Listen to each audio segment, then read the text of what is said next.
Hello everyone, and welcome to Cronkite Cut, where our entertainment news is a cut above the rest. I'm Ricky Cordish. And I'm Faith Abercrombie. On today's show, there's going to be lots of controversy, including 2 docuseries that continue to shock fan bases. And the impact the newest bachelorette is having on the show's reputation. But first, they say money can't buy you happiness, but apparently it can buy you an acceptance letter to a prestigious university.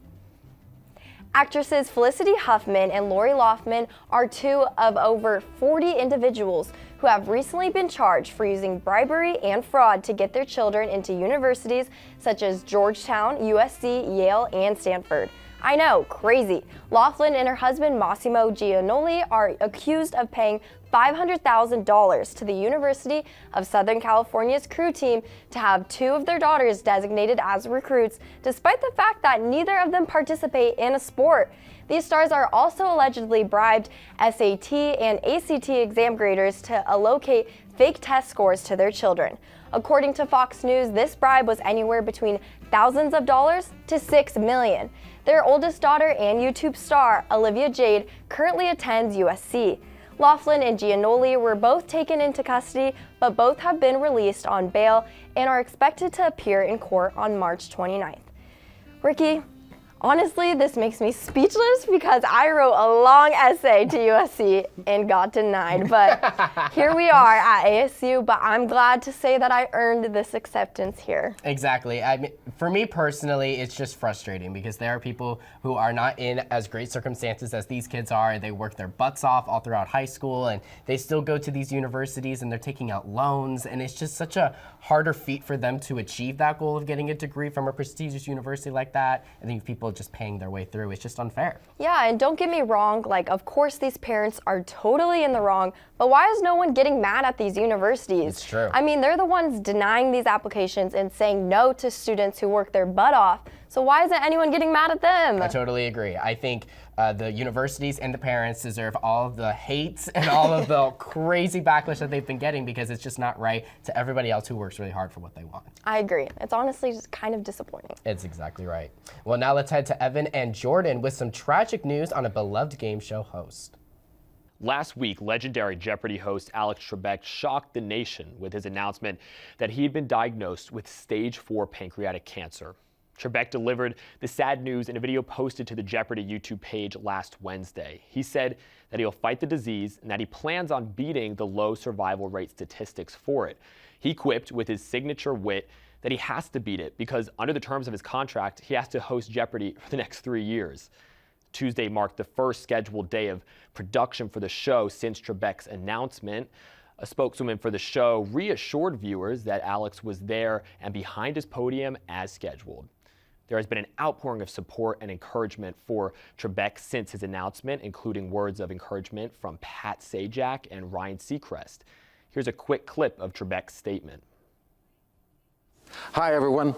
I have some news to share with all of you, and it's in keeping with my longtime policy of being open and transparent with our Jeopardy fan base.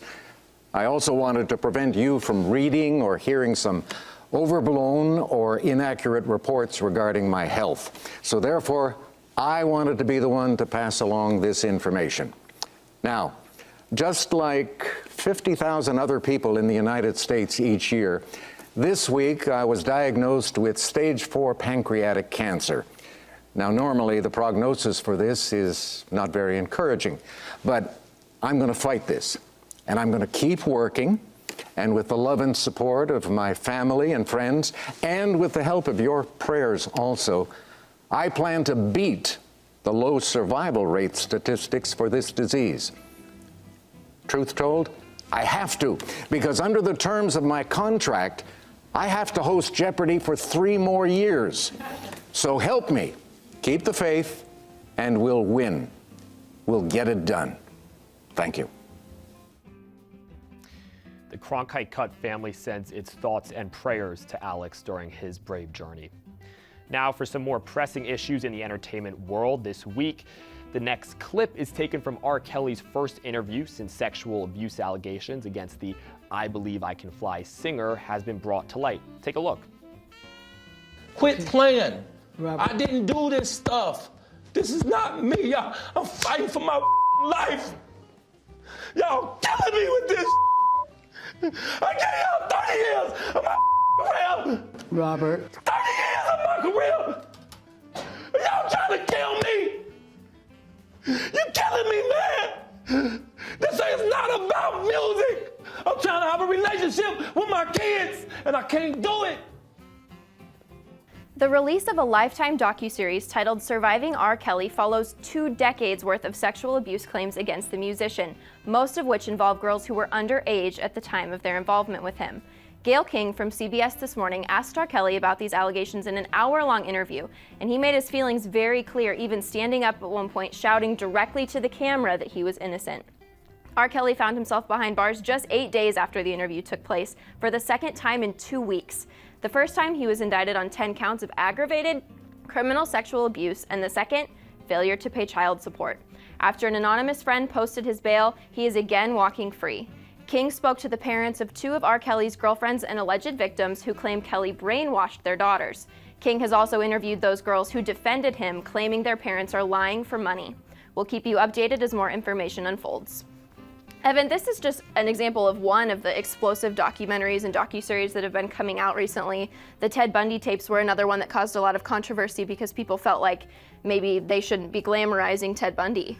Yeah, absolutely. And then this year in 2019, we had a firestorm on both Netflix and Hulu with documentaries looking at the greatest party that never happened in the Bahamas. And next up, Ricky actually is going to take a look at Leaving Neverland, the explosive documentary about Michael Jackson. Thanks, guys. Well, from one docuseries to the next, it's been nearly a week since the controversial docuseries Leaving Neverland aired on Channel 4 in the UK. The 2-part docuseries is based on the claims of Wade Robson and James Safechuck. Both men claim that as boys, they stayed with Michael Jackson at his Neverland ranch and were sexually abused by the then king of pop. The documentary has split the nation, with some believing the alleged victims and others saying Jackson is innocent. Celebrities were not afraid to use their platforms to share their views, and they too are completely divided. Jackson's family members have come to his defense, with his nephew TJ tweeting, "The documentary is filled with, quote, blatant lies and mistakes." Aaron Carter, a friend of Michael Jackson's, defended him by saying the claims were completely false, while Oprah Winfrey hosted a special called Oprah Winfrey Presents After Neverland. The audience was filled with people who were sexually abused as children, and Oprah acknowledged the hate she'd received from Jackson supporters on the show. Well, Faye, this is a lot of heavy topics we're talking about in today's show. I know, what do you make of all seriously. this? I literally just watched this documentary actually last night, and the whole time my mouth was just like completely open. It's like jaw-dropping. It's so crazy to hear these victims come out and talk. I mean, I didn't know if I believed it before, but after listening to them and how detailed their stories were, they're so brave. It made me so sad. It broke my heart. It breaks my heart too, and honestly, I give them courage for even talking. It really goes back to the whole Me Too movement. Like, people are not afraid to say this is what's happening. But what I find most interesting too is that there are people like Aaron Carter who also spent the majority of their lives with Michael, and they're saying this never happened to me. Yeah. And it makes it so much harder to think, well, did it happen? Did it not? Yeah. And it's just really hard. But no matter what, to anybody who is coming forward and talking about their experiences is so brave. Yes. And we have to give them credit, and hopefully more of these things will just stop happening, because it's horrific what they went through. And it just brings awareness too that this just doesn't happen to girls or women. It also can happen to boys and men, and it just shows some light on that situation. So I'm glad they were brave enough to share their stories. Yep, it's an important conversation to be had.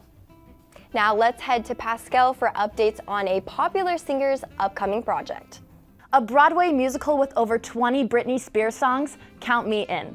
Theater owner James L. Netherlands announced that he is producing a new musical called Once Upon a One More Time that is set to open up in October. Although Britney's music is at the center of the show, the singer herself is not. The plot will actually involve Disney characters including Rapunzel, Snow White, Cinderella, and Sleeping Beauty. In a statement, Britney said that this is a dream come true for her because it includes not only her music but the characters she grew up with. The musical itself will focus on second and third wave feminism, giving more of a modern twist to these fairy tales. Other characters that are set to take the stage are Prince Charming and an eighth dwarf us Disney fans have never met. The Womanizer singer has already attended one of the many readings and workshops set in stone for next month. Now to Milan with some news that is shaking Bachelor Nation to its core. Do I hear a roll tide coming on? That's right, Bachelor and Bachelorette Nation. Hannah Brown has been announced the new Bachelorette for season 15. The news shocked the nation this past Tuesday when the man himself, Chris Harrison, announced the news after Colton's season left the Bachelor jumping over a fence. Yeah, a fence. Although the Alabama native experienced a roller coaster of a season with Colton and the girls, Hannah is ready to give love another shot. But not everybody is happy with the choice. Instagram and Twitter exploded earlier this week, and let me just say, the internet trolls are out and they're looking for blood. There has been a mix of tweets from fans stating that they either love the choice or they'll be skipping out on their weekly girl gang meeting to tune in. I guess we'll just have to wait and see how Hannah B survives it all. That's it from me. Back to you guys. So I think I'm representing basically 1% of the population, but I've never seen The Bachelor, and I know you're a big fan, so can you kind of explain all the hype about Hannah B? Okay, you're crazy for not watching. You're definitely missing out. But basically, everyone that watched Colton's season, we saw that Hannah B kind of had a struggle for finding the right things to say, and she isn't the greatest at giving toast. Let's just put it that way. Oh, okay, interesting. Well, maybe this will be the season I finally jump on the bandwagon and start watching. Everyone talks about it, and I feel like I'm just missing out. You definitely should. I think you're a little left out. Yeah, I agree.